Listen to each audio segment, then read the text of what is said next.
We are back with another video. Before we get into the video, like, comment, and subscribe to our rebrand channel, T on the Streets. And we got a lot to discuss. Cardi B, unfortunately, is getting called out because she was cursing out a child because they said that, I guess, the Patriots were going to win a game. And I don't know if they won or not because I haven't been paying attention to anything in regards to football. But let's take a listen to this ratchet ghetto woman talk to a child. A little white girl said they weren't gonna win. Fuck that bitch! I told ya! I'm sorry. No, I'm sorry. I'm sorry. I didn't mean to say that. Yo. No. That's really underestimated the past. Now, the father had responded to the video of Cardi B cursing at his child. He said, "That's my daughter. She's 4 years old. This is a lighthearted, family-friendly video where she randomly picks football helmets. Please don't direct profanity towards my child," and adds Cardi B. Cardi B has yet to respond. Let me know how y'all feel about it. A lot of people are wondering why the blogs are not really talking about it like that. Well, Cardi B gets away with everything. I mean, why are we shocked? When has Cardi B ever been held accountable? She literally admitted a few weeks ago and years ago that she used to rob and drug men. She walking around here acting like Bill Cosby, and her boyfriend, Stefan Diddy, acting like the real Diddy in jail, and there's no consequences, okay? So I don't understand why people are shocked. This is nothing new. And not only that, Cardi B and Stefan Diddy were seen together yesterday because Stefan Diddy is going to the Super Bowl. Let me know if you guys think he's going to win. And Cardi B was at the game, but unfortunately, a lot of people were calling out her BBL, which looks like it's about to burst, okay? Now, there's a video of her BBL about to burst, and then we see it definitely in a screenshot that has been circulating around the internet. Now, in my opinion, the outfit ain't too bad. I would give the outfit a 7 out of 10. I don't know if it's fit for a football game, but Cardi B usually does the most, and maybe she wasn't able to change her Depends. We don't know if she was able to change her Pampers. The football games are usually long. They're like hours and hours and hours. So maybe she didn't have time to change her pamper, and that's what really caused the BBL to look botched. Okay? Because I'm pretty sure when she left the house, she wasn't looking like that. I think that was after hours and hours of her pamper not being changed. So, I don't think people should really go too hard on Cardi B, but I think the botch BBLs gotta stop. We leaving BBLs in 2025. Botch BBLs are not in style. BBLs in general are not in style. And it makes no sense for the girls to keep having them. They need to just remove them all, okay? Everybody that got a BBL, it needs to be removed, okay? There's only a few of them that actually look good, okay? But most of the female rappers look very much botched. JT got a breast reduction. I think everybody else needed a reduction on their BBLs, in my opinion. Now, moving on from that, the top 5 female rappers by daily streams in the last time they dropped a single in days. So Doja Cat's at number 1 with 13 million daily streams. And the last time she dropped a single was 116 days ago. That might be for the album V, maybe. Nicki Minaj, 12 million at number 2. Last time she dropped anything was 725 days ago. Cardi B at number 3, 6 million. Oh my goodness, how is only 6?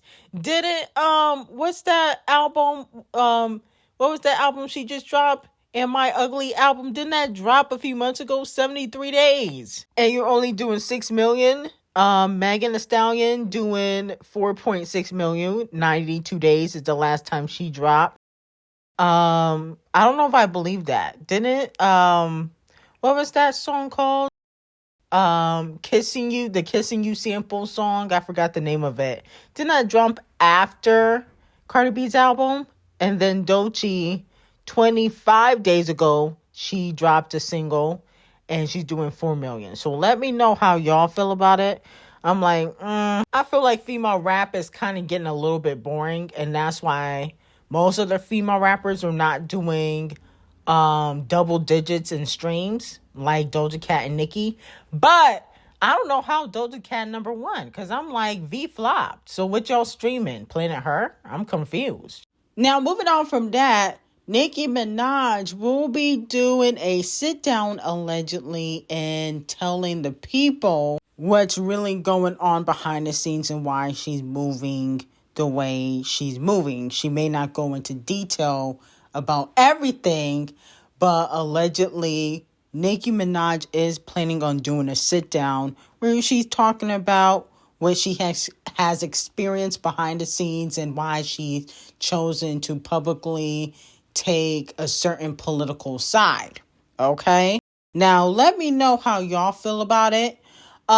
In my opinion, I would rather the documentary, no shade. You know, you might as well do a documentary or put it in the documentary instead of doing a sit-down interview. But who knows when that documentary is coming out, because she's been teasing that for years.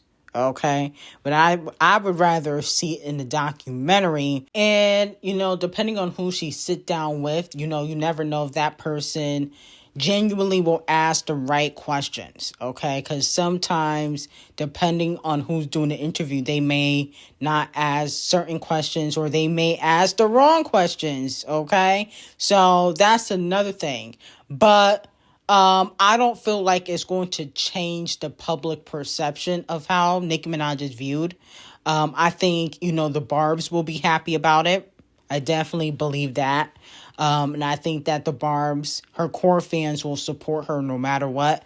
But as for the general public, I don't think the general public is going to change how they view Nicki Minaj, in my opinion, regardless if she do a sit down and explain everything that's going on. Because I think that people already have a perception of Nicki Minaj. Okay. And, you know, in regards to her political views, people are always going to, you know, judge a celebrity, no matter who it is, for their political views when they are a global icon or mainstream artist. Now, moving on from that, Beyoncé is teasing her return. She posted on her website a little rock and roll with a whole lot of sexy. The bodyguard choker is a stylish accessory made out of faux leather, featuring the Lady B charm and adjustable buckle fastener for a personalized fit. Okay, so she is dropping some merch for Valentine's Day, and she's kind of teasing Act 3. Now, some fans were not happy about this, saying that it's not the right time to drop anything because there's so much going on in the world. A fan said, "I love Beyonce as much as the next person, but promoting an album while the country is actively falling apart is certainly a choice. Again, you can use your social media platforms and website to promote merch and music, but can't acknowledge the shit right now outside your door." So, you know, obviously we know what's going on all over the country, especially in Minneapolis. A lot of people are upset that she decided to announce this right now while things are not in a great place in the U.S. But I'm like, did y'all have the same energy for Harry Styles? He just dropped a whole single. I didn't see y'all say nothing. Okay? Like, I feel like people be picking and choosing. You know, the Chart Obsessed Racist announced that she'd be dropping her next single or pushing her next single. I mean, artists are still actively dropping music. Did y'all say anything to A$AP the Colorist? He dropped a whole album. I don't understand why y'all only have the energy for Queen B. I want y'all to have the energy for everybody. And let's be very clear, whether these artists drop or not, Queen B, Chart Obsessed Racist, A$AP the Colorist, shit's still gonna be happening in the world regardless because y'all didn't vote for Kamala. Like, let's just be honest. Whether you wanted to or not, shit's still gonna happen because of you. Like, people gotta take responsibility for their actions. Y'all didn't vote correctly and you gotta pay the consequences. So I don't understand why people are mad at celebrities telling them to speak out. Didn't the Ckballëd races, Queen B, and a bunch of other celebrities like Big Billy tell y'all to vote for Kamala and y'all didn't? So y'all gotta take responsibility for your actions. I don't understand why y'all want the celebrities to speak out. They spoke out when it was time to vote. That's what I don't understand. And y'all got to stop looking at these celebrities as saviors or people that are going to save you and speak out for you. They don't live the same lives as us regular folk. And even when they do speak out for us during the election time, y'all didn't listen. Y'all was laughing. Y'all was making fun of them. Y'all said, oh, look at Megan twerking on stage. So y'all gotta live with the consequences and not Beyonce, the Ckballëd races, or Harry Styles, or anybody else who's dropping's fault. Okay? Stop that. Now, moving on to Riri and ASAP. ASAP did an interview with Ckacademics, and he basically said that the reason why him and Champagne Thickums are beefing is because of Rihanna. That he was just on tour and said something about my girl. That was like 2 weeks prior to me saying what I said. That's 2 weeks. And he said something or he performed the song? He was like, I don't want to perform this song on some. Okay, stop acting oblivious. No. You acting dumb now, gang. You know what's up. No. All right, all the ladies, you got to do this one, though. It's bad luck if I do this one. You got to do this one. You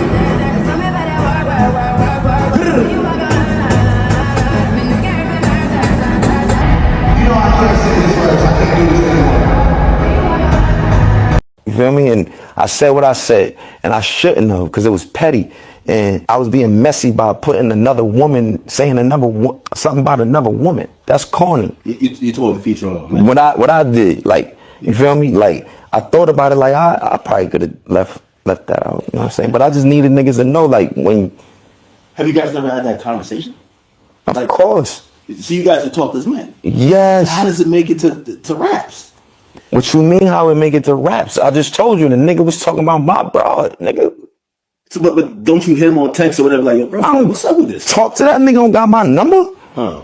The fuck I'm talking to that weird nigga for? But you guys are friends. You just asked me the same question. Like I told you, I thought we was friends too. I don't know why. I'm assuming it's over females. That's all jokes aside. I thought we was friends too. Last I checked. Next thing I know, niggas is throwing shots from like 2020, 2021, 2022, 2023, 2024. Niggas is throwing shots. Be happy for a nigga, man. Chill out. Like, niggas ain't trying to rub shit in your face. I'm really digging this. This is for real. This ain't about you, nigga. Life don't revolve, you know what I'm saying? Revolve around. Now, Rihanna also clowned the hater. She said, just me here to let y'all know my baby daddy got a #1 album. Aha. Don't be dumb. And a lot of fans feel like she's throwing shade at Champagne Thickums and, Champagne Thickums fans who were saying that he wasn't going to sell. But he did 123,000 first week, which ain't too bad. Even though the original prediction said that he was supposed to do, I think, 200,000. But here's the tea. ASAP and when Champagne Thickums diss you on Iceman, I don't want to hear nothing because allegedly he is planning on dissing Rihanna and ASAP and also dropping some receipts. Okay, he got some receipts that is going to be proven that maybe ASAP hasn't been telling the full truth. That's all I'm going to say. But if I was ASAP, you're doing all these interviews when Champagne Thickums pop out and tell his side of the story, you got to keep the same energy. Now, moving on from that, anonymous Oscar voters tell News Nation that they didn't vote for Ariana Grande as her relationship with Cynthia Erivo creeped them out. They found Cynthia's constant guardianship of Ariana intense and bizarre and criticized the stars for trying to go viral with their shenanigans. Think of it this way. We were protecting Ariana from her anxiety and Cynthia from having to intervene. Okay. Now, if y'all was on my Patreon, I already had spilled some tea as to why Wicked 2 got snubbed at the Oscars. Link in description on Patreon. I spilled this before this article even fully came out. Okay. But I will say this. I feel like with Cynthia and Ariana, I think their relationship definitely overshadowed the movie, the second film at least, the second one. And I also feel like Cynthia came off a little bit too attached to Ariana. I don't feel like Ariana was as attached to Cynthia. I think it was the other way around. And I feel like she was leeching off of Ariana because, let's just be honest, Ariana's the bigger star. So it came off like she was leeching after her. Like there was times where, you know, there would be nothing wrong with Ariana's dress or necklace and she would go and fix it or hover over her and be touching all over her. And I feel like it was unnecessary. And obviously, you know, a lot of other people feel the same. I think Ariana doesn't need a sidekick. She doesn't. She never does. And I feel like a lot of times celebrities think shenanigans like this work, but it actually doesn't work in your favor at all because the voters and I feel like the general public views it as a distraction. Okay. And I think Cynthia is talented, but I think she definitely was leeching off of Ariana. But let me know how y'all feel about it. I got some very, very, very hot tea on Nicki Minaj's next era on Patreon. Link will be in the description. I hope you guys have a great day.